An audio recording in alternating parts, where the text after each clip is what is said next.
Hello, and welcome back to Coin Lady channel. Mark Cuban claims ignorance on the circumstances surrounding his $870,000 loss in a hot wallet attack. Just once you don't detach your wallet, just once you click on something you shouldn't, to lose everything, as Avon Barksdale puts it. And who doesn't make at least one blunder in their lifetime? Because of this, preemptive planning and established protocols are essential. Even putting money in a bank vault is not a 100% safe option. I mean, then burglars and thieves will target your house for many reasons. Because big money ain't gonna put up with this kind of crap. This is why we're going to need your JP Morgans and your Charles Schwabs and your heavy hitters out there, your Fidelity supplying custody. It might have been much worse. For example, Mark Cuban lost $870,000 but was able to move $2 million and USDC from the wallet into Coinbase safekeeping. It certainly could have been worse.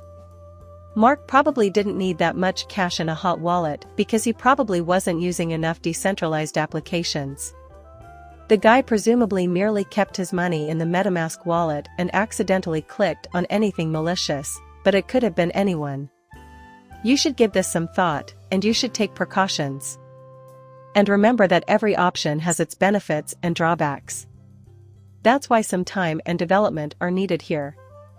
This is because restrictions like this will discourage major investors. They choose to make an investment without having to worry about the safety of their money themselves. The CEO of Nance responded to the rumor in a way that truly infuriated me. That's CZ talking, and he's basically saying, you know what? Just recently, the CEO of Purchase Nance Asset quit. He had earned some time off. The poor guy's been working too hard. Many of their top executives have been seen fleeing the company in recent years. Also, carbon copies. The same way that everyone wishes they could take a vacation. Get out of here with your ridiculous suggestion that individuals should be allowed to quit well-paying employment for no reason other than that they need a break. The two most likely explanations are that Nance is either completely broke or operating with very little cash on hand. You don't have your entire executive team just saying, well, we all need a break at once. That doesn't happen. Alternatively, there might be something really bad beneath the hood here that's criminal, and they know the DOJ is coming in. People don't leave secure, well-paying employment voluntarily. This isn't an issue unique to the United States. This is the global aspect as well. So, you have to take a deep breath and interpret the signs. And when things don't add up, use your spidey instincts to their full potential. And this makes no sense at all. Consider all the CEOs who have jumped ship from that company. And now the remainder of the executive team. There are problems on the domestic and foreign fronts. A lawsuit filed with the Securities and Exchange Commission, SEC, alone would not suffice. A few individuals could quit because they'd be like, hey, you know what? We don't want to go through this. Not like this, where everyone is running for the hills. That's not a good sign. And his answer that they were all just enjoying a well-deserved break was even worse, which suggests that there is no good reason to believe this CryptoGeek account exists. That's the truth. And now we know, thanks to a recently leaked report, that JP Morgan holds more than 7.5% of its fortune in XRP. Not sure if this is a legitimate investment vehicle. Perhaps it is, perhaps it is not. However, JP Morgan does not hold XRP equivalent to 7.5% of its total fortune. We don't even need to explain why we think it's so stupid, it's obvious. In addition, this profile is quite popular. Some of these trends are then followed by mainstream news outlets. It's not clever at all.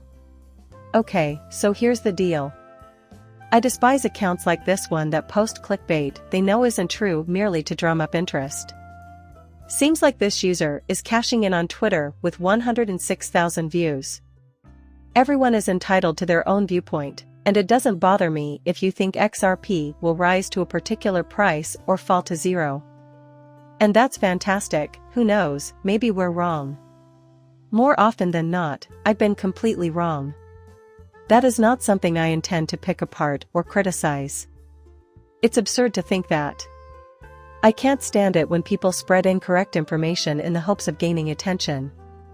This is one of the most absurd and ridiculous justifications I've ever read for engaging in such behavior.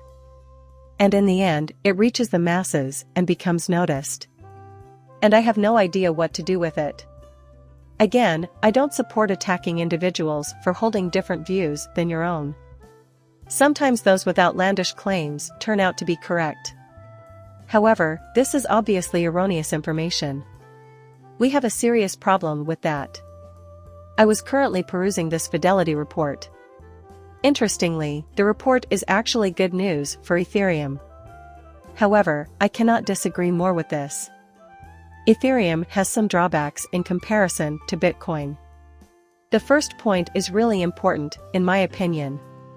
Ethereum is incomplete, which is another way in which it differs from Bitcoin and other altcoins. Now, everything has software updates for maintenance, but it's still not where they want to take it. As a result, it is reasonable to anticipate annual updates, which will inevitably introduce new technical risks and unknowns that diminish the asset's potential as a store of value. Since we can't predict how the laws of the game, the functionality, and other such factors will change within the next year, 2 years, or 3 years, it makes it difficult to plan ahead. Also, I find it hard to believe that Ethereum will simply be powered by Bitcoin, as many claim. And that's a huge reason why, once more, there's a lot of uncertainty and danger involved. And as they keep expanding this system, we have no idea how things will turn out. And when they didn't, the paper didn't say, but I'd add that it's because of the competition. The market for basic smart contract blockchains is quite competitive. They have a lot of brains, and their systems are really advanced. You can't claim that ETH cannot be overrun, but you also can't rule out the possibility that someone will pull a Google and Yahoo and completely overwhelm the industry after being crushed.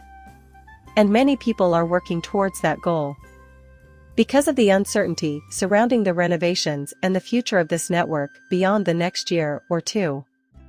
And the threat of other currencies is another factor that could prevent Ethereum from surpassing Bitcoin, in my opinion. Nonetheless, I welcome your thoughts on the matter in the comments section below.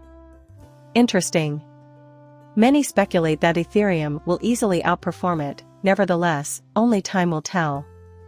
One of Ethereum's rivals, or one of Ethereum's complementing systems, depending on your point of view, has a neat little feature called Little Dot, and I'd like to briefly discuss it.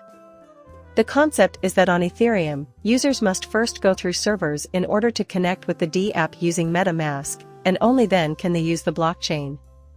What's more, if the United States government doesn't approve of your DA's use of that service, they can knock on MetaMask's door and demand that access be restricted or certain users be blacklisted.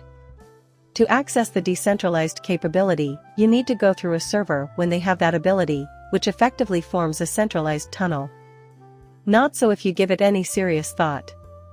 Without servers acting as go-betweens, apps can be executed entirely locally on a user's mobile device, eliminating the requirement for any kind of server-to-server communication. It's embeddable on websites. That means it's easy to incorporate into any web page. You can now have direct communication with Polkadot or S2 chains. Therefore, this is an advanced form of decentralization. What Professor Gavin Wood is referring to is, in the next years, government actors here will be more hostile. Moreover, you must design for decentralization and resilience lest they simply knock you offline, seize your D, and take your service offline entirely. And you have no control over the situation. Data is kept at a minimum to guarantee the availability of infrastructure. No one can prevent us from creating a decentralized exchange, or any other application of our choosing. Maybe you may contact the website and request that they remove the offending content. That code, however, can easily be transferred to any number of different websites. He has no actual control over it. This is his line of thinking. And I believe it will develop into a highly functional blockchain that is doing a lot of stuff with Polkadot They are consistently ranked first or second and are developing some very interesting applications. Is there such a thing as too much? In many respects, it is a radical reinvention. How Polkadot is supposed to work. Most of it is excellent in my opinion. Will it be finished and ready to go for the next bull run? Finally, they had a chance. How this turns out is anyone's guess, but in my book, even a little dog is a big deal. The para chains are also being redesigned. The fact that there are no significant upfront costs associated with creating on the Polka platform. Dr. Gavin Woods explains how this might discourage someone who, like him, is a tinkerer or idea person who wants to test out their idea by releasing some code to the public. While he won't bother with one chain if they require him to put up millions of dollars worth of dots simply to do that. That's why some of these things are getting a makeover. They want to make sure that everyone can use them, that they'll last, and that the government won't be able to shut them down if they do. Leave a comment and tell me what you think. Lastly, as always, I'd appreciate a like and a subscription. See you in the next one, bye.